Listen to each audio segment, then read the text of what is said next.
Hi guys! Today ay gagawa ako ng peach graham cake. Para maiba naman at hindi laging mango graham cake.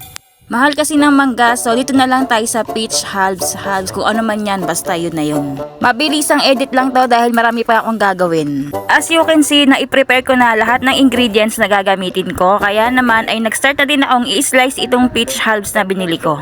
Kung alam niyo yung palaman ng peach mango pie sa Jollibee, ito na yung prutas na yun.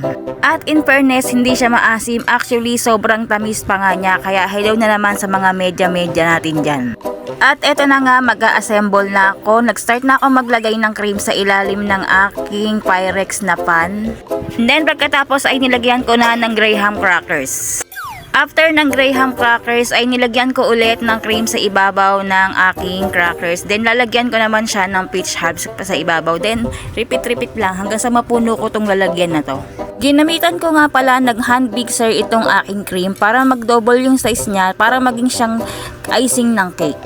3 pouch ng cream at 1 condense lang ang nagamit ko dyan, so hindi siya sobrang katamisan, saktong-sakto lang.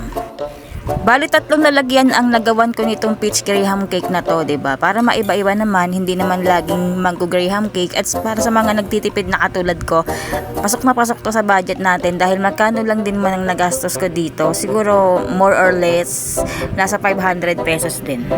Simpleng handa para sa pagsalubong ng bagong taon. Ang importante naman is kung sino yung kasama mo mag-celebrate at salubungin ng bagong taon.